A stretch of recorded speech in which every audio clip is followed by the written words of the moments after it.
Haryana at 9 PM news channel में आप सबका स्वागत है। आइए आपको कराते हैं खबरों से। आज हम जिक्र करेंगे खरखोदा की पानी निकासी का। आपको ले चलते हैं ठीक 15 साल पहले, जब खरखोदा में पानी निकासी की इतनी ज़्यादा प्रॉब्लम नहीं थी, लेकिन तत्कालीन हुड्डा सरकार ने प्लान बनाया कि खरखोदा की पानी निकासी व्यवस्था और भी अच्छी की जाए, यहाँ के लोगों को सीवरेज सुविधा उपलब्ध कराई जाए। इसीलिए करीब 26 करोड़ रुपए उस दौरान उपलब्ध कराए गए खरखोदा के विकास के लिए, और उसमें खरखोदा में सीवरेज लाइन दबाई गई। जो सीवरेज लाइन का ठेका दिया गया वो चुनिंदा लोगों को ठेका दिया गया। बस यहीं से खरखोदा की पानी निकासी की बदहाल स्थिति शुरू हुई। ये बदहाल स्थिति इसलिए कह रहे हैं क्योंकि वो सीवर जो उस दौरान डाले गए, अधिकारियों ने ठेकेदारों के साथ मिलीभगत करके सीवरेज की लाइनें नहीं जोड़ पाए पूरी। आज भी पूरे सीवरेज की लाइन खरखोदा में नहीं जुड़ी हुई हैं। अब जो पानी निकासी के परंपरागत साधन थे, परंपरागत साधन कहने का मतलब ये है कि उत्तर की तरफ से जितने भी रास्ते थे पानी के निकासी के, जितने भी PWD रोड थे, उन मार्गों पर एक पुलिया बनी हुई थी जगह जगह। उस पुलिया के माध्यम से पानी क्रॉस करता था।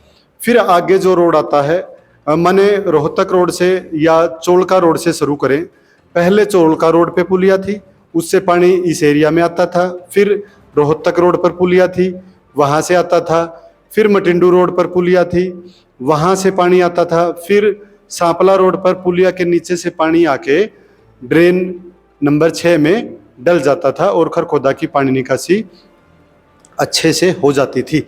इसी तरीके से दूसरी तरफ की बात करें तो सोनीपत बाईपास के पास से पानी आता था, और जो बस स्टैंड है वहाँ जोहड़ था। जोहड़ से पानी ओवरफ्लो होकर ठीक बस स्टैंड के सामने कलवर्ट थी, पुलिया थी, पुलिया के नीचे से पानी क्रॉस होता था, और जो पुरानी ड्रेन थी उसके माध्यम से खरखोदा का पानी निकल जाता था। लेकिन जैसे ही सीवरेज लाइन डली, वो जो कलवर्ट थे, पुलिया थी, उन सभी को नष्ट कर दिया गया।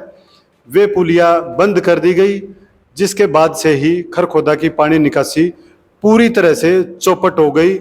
एक रोड से दूसरे रोड तक पानी क्रॉस नहीं कर रहा, आज भी नहीं कर रहा, 10 साल पहले भी नहीं कर रहा था। और इसके बाद एक सरकार नया कॉन्सेप्ट लेके आई, सड़कों किनारे सीमेंटेड नाले बनाने का। अब वो सीमेंटेड नाले जो बनाए वो गहरे ना बना के थोड़ा ऊंचे बना दिए। अब उनमें पानी जमा रहता है, उनसे पानी की निकासी ठीक ढंग से नहीं हो रही, उनका लेवल गलत है। जैसे जैसे हर साल लाखों रुपए नालों की सफाई के लिए आते रहे, वैसे वैसे पानी निकासी की प्रॉब्लम खरखोदा में और ज़्यादा बढ़ती गई।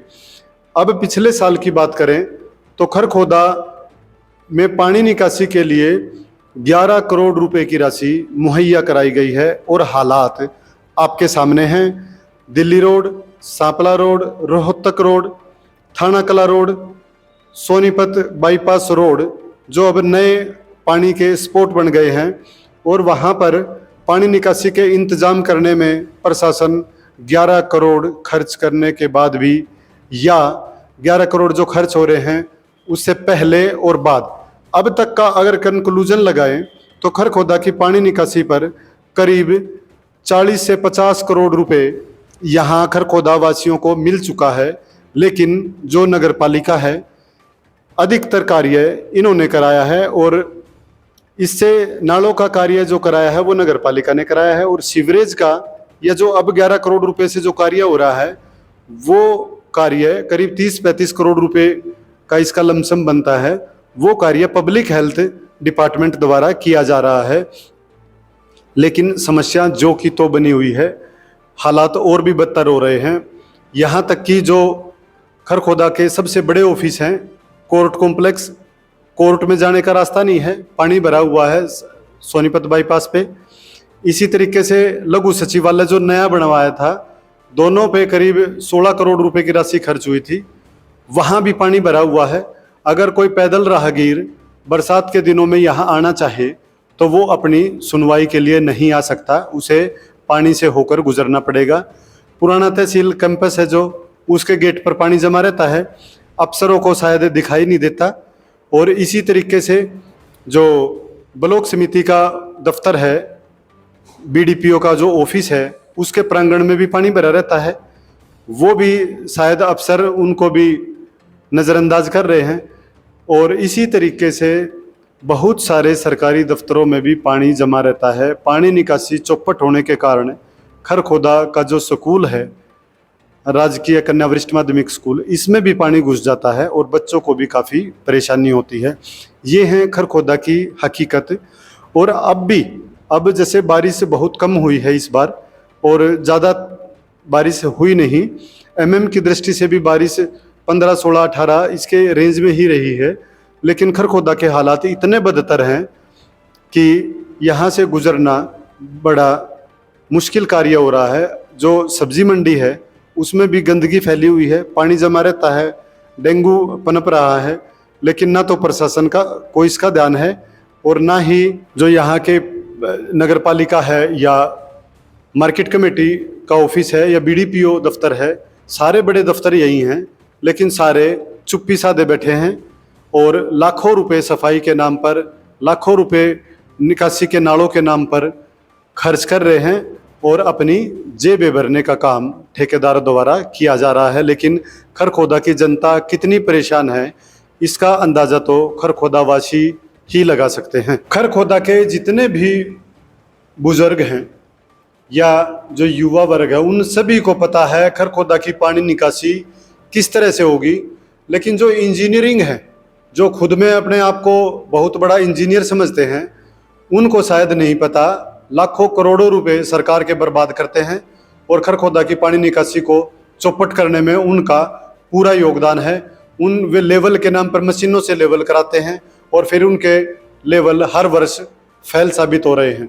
लेकिन प्रशासन का इस तरफ कोई ध्यान नहीं है।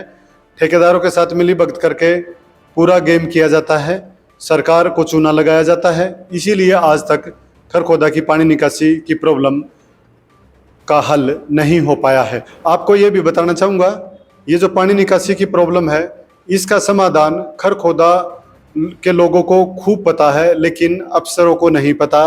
इसलिए अफसरों को चाहिए कि पानी निकासी के बारे में खरखोदा वासियों को भी बुलाए और उनके साथ विचार साझा करके उस हिसाब से पानी निकासी की व्यवस्था कराने का काम करे, ताकि सरकार के करोड़ों रुपए बच सकें और खरखोदा वासियों को पानी निकासी की व्यवस्था से की दुर्भाग्यपूर्ण इस तरह की गलत व्यवस्था से छुटकारा मिल सके। भौगोलिक परिस्थितियों के अनुसार जो भी हमारी पृथ्वी का ढलान है वह उत्तर दिशा से और दक्षिण दिशा की ओर है। खरखोदा का भी यही भौगोलिक ढलान इसी तरह से है और जो पानी निकासी का रास्ता बना हुआ था वह भी इसी तरीके से बना हुआ था। लेकिन अब जो इंजीनियर या प्रशासनिक अधिकारियों के सामने उत्तर दिशा की तरफ लिफ्ट करके पानी निकासी की समस्या को हल करने की कोशिश की जा रही है, वह सरकार के पैसों की बर्बादी के अलावा कुछ नहीं है। इसलिए सरकार और प्रशासनिक अधिकारियों को चाहिए कि अपने इंजीनियरों के माध्यम से वह दक्षिण दिशा की ओर ही पानी निकासी के पुख्ता इंतजाम करके यहाँ के लोगों को सुविधा प्रदान करने का काम करें। ट्यूलिप हॉस्पिटल सोनीपत के पास क्यूब डायग्नोस्टिक सेंटर में आधुनिक 3D 4D मशीनों से ultrasound, colour Doppler, CT scan, MRI, mammography रियायती मूल्यों में करा सकते हैं। आधुनिक मशीनों से जांच करने के लिए संपर्क करें क्यूब डायग्नोस्टिक सेंटर सोनीपत।